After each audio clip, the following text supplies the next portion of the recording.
I think we really need to address the problem of young men defying the term alpha male. I don't know for you, but I definitely heard this way too much. People going around saying that women should be submissive. And I think that's probably the most stupid thing you can say as a young man. Because one, there's obviously way too many feminists out there and you'll be cancelled. And number two, because that's genuinely not true. Because the idea of being submissive is not what other people might think, like, oh, women should respect a man. That's not how it works. The idea of being submissive basically means that a woman is the slave to you while you are the master, right? It creates this kind of paradigm where someone is better than another person. And obviously, when we go back to the words of God, God created us equal, right? God obviously didn't want that to happen. And a lot of people in the self-improvement niche who say that women should be submissive are also the people who are saying, oh, you should follow Christianity, you should follow Islam, which I think is a very, very degrading thing to say.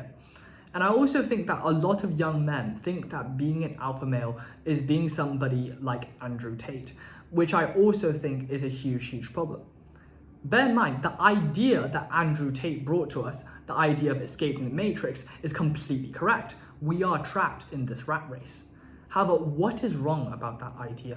You see, Andrew Tate is the kind of person, or basically every single alpha male YouTuber that's red pilled out there, they're trying to say, yo, we should smoke cigarettes. You know, it's really cool to damage your lungs like that. You know, it's really cool to go to nightclubs and actually have like sex with girls. And I don't think that's the case. When did God or anyone successful ever say the end goal was to smoke a cigar, right? What is the logic behind here? Sure, if you want to be Winston Churchill, go on, smoke a cigar. But the idea is that, you know, being successful means having a healthy body. Having a healthy body just means that you don't drink alcohol or is not tampered by these kind of substances, right? I think that's the key idea. And I really think that young men and even young women these days are really misled by these kind of influences, because the end goal is not for you to ruin your body. The end goal is not to make you seem superior by smoking a cigar or going to nightclubs. The end goal is obviously to live a happy, a purposeful, a successful and fulfilled life. And do you think that alcohol would bring that? I really think this is a huge issue. And going back to the idea of dopamine, right? When you go to a nightclub, when you drink alcohol, when you smoke a cigar, you get a dopamine boost. However, in Andrew Huberman's podcast, Dopamine, literally his most popular podcast, he mentions how dopamine can travel by two different pathways, right? One is the bad pathway, where everything you do is something like casual sex or like, casually drinking alcohol, these kind of things that are obviously like tampering your mental health and your physical health as well. These are called bad dopamine. And once you have this dopamine spike, what happens is the spike that causes dopamine rises even more. So it's harder for you to get that dopamine spike. So obviously you need to drink more and more, or you need to have like more and more casual sex. So that is not what we want to do. We obviously want the good dopamine, which is the other type of dopamine that Andrew Huberman talks about, which is this kind of dopamine that you get from doing work, this type of dopamine that you get from playing sports. These are what makes an alpha male. I do not think that the bad dopamine, these casual pleasures, would really bring out the best in us. And last of all, I think this is what I talked about with my parents, what I talked about with people around me. And I think it's a huge issue that I need to address myself.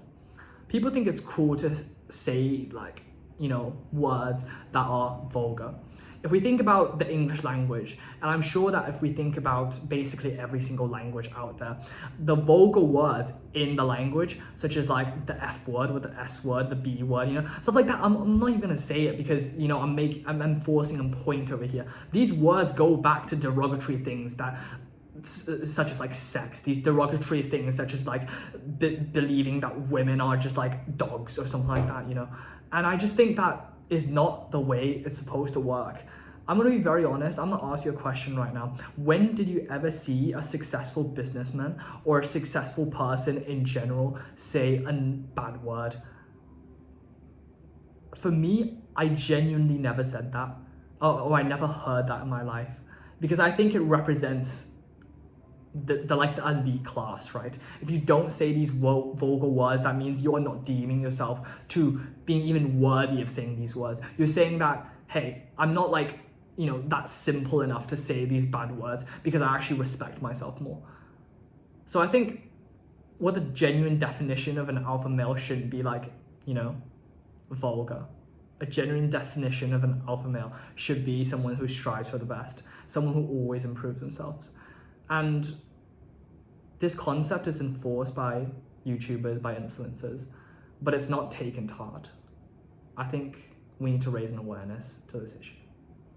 Thanks so much. I'll see you in the next one. Bye-bye.